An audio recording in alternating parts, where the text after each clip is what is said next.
Welcome back to Joyfully at Home. Today we are going to make an easy fudge recipe. And it's basically a no-fail chocolate fudge, perfect for this Christmas season that we're in right now. It takes just a few ingredients and it comes out wonderfully smooth, not grainy at all, and it's not overly sweet. So we're going to go ahead and we're going to start our chocolate fudge today. And you can add things to this however you like. You could add walnuts, or like we're going to in the end, we're going to add some peppermint crunchies to the top to make it a little extra Christmassy. So we're going to go ahead and we're going to get started and show you how to make it. To start off, we are going to take 3/4 of a cup of butter. Add our 2/3 cup of milk. And we have 3 cups of sugar. That's why I like this fudge recipe, because it doesn't require an overabundance of sugar. 3 cups is plenty of sugar for any fudge recipe, I feel. And that way it's not so sweet that it's too much. We're going to take those 3 ingredients on a medium to low heat. And we're just going to start getting those melted together. You're going to want to get your butter melted and get everything so it's starting to get all together. And at that point, we'll use a candy thermometer. Once our ingredients are melted and they start to come to a boil, we want to get to about a 235 temperature before we pull it from our heat. So we're going to go ahead and get those ingredients melted together and get them boiling. Now that you can see your mixture of your sugar, your milk, and your butter is all melted, you can see it's melted very nicely. We want to go ahead and kick our heat up just a little bit to a low to medium, and you'll just gently stir this. You'll see on our candy thermometer, our temperature is just beginning to move. We're now at about 100 degrees. So as I say, we're going to want to get to about 235, which is very first start of that red mark there. And it'll take, if you don't have a candy thermometer, you can still make this fudge. It's a very easy fudge recipe. And even if you don't have a candy thermometer, it takes about 4 to 5 minutes of a hard boil to go ahead and get to approximately that 235.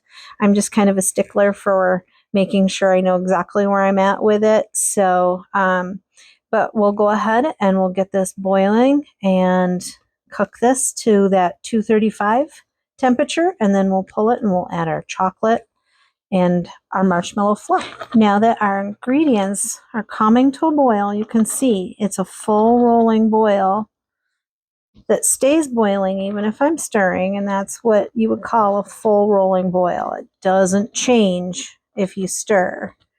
And at this point, you want to keep stirring, and we're getting very, very close to our correct temperature. And at this point, all my sugars are melted, so it's okay to scrape your pan. So, but you don't want to scrape your pan if your sugars are not melted, because it will get crystals in your fudge.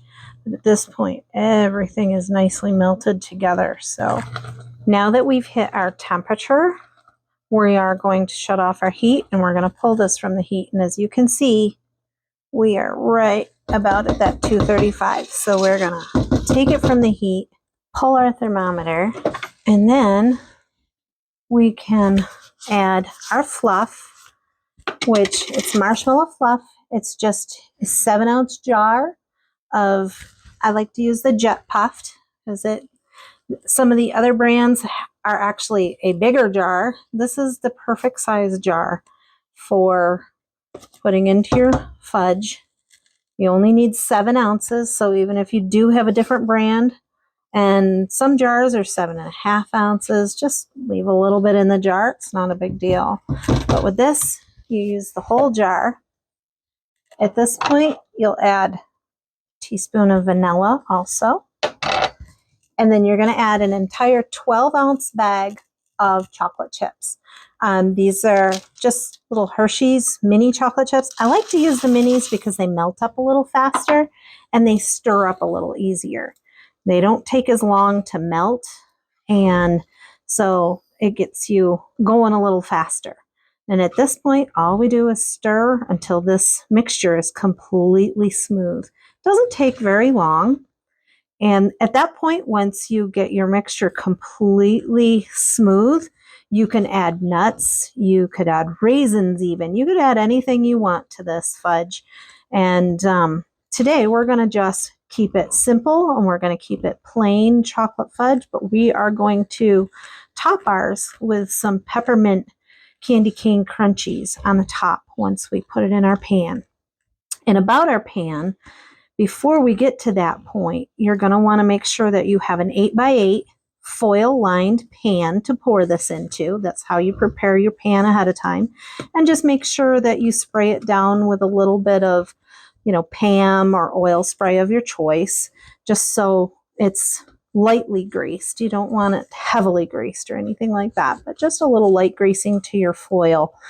And foil makes it a lot easier with fudge because then once your fudge is cool and you're ready to cut, you can just lift that foil right out and cut your fudge very easily. So now we just take our fudge mixture, pour it into, as I say, our prepared pan that we've got foil lined and lightly greased, and just spread it out so it spreads out nice and evenly.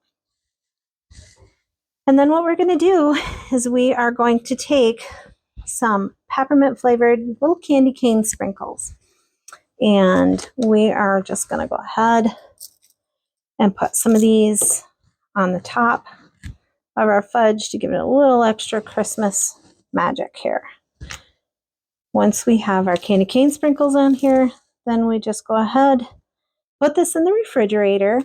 You can actually put it in the freezer if you're kind of impatient. I've done that before. You can put it in the freezer to have it set up. But normally if you put it in the refrigerator for just a couple hours or so, as soon as it's cool and set up, you're all set to take it and cut your fudge. But just give it plenty enough time to set up in the refrigerator and you'll have the best Christmas fudge. Nice and smooth, creamy, and wonderful, no-fail fudge.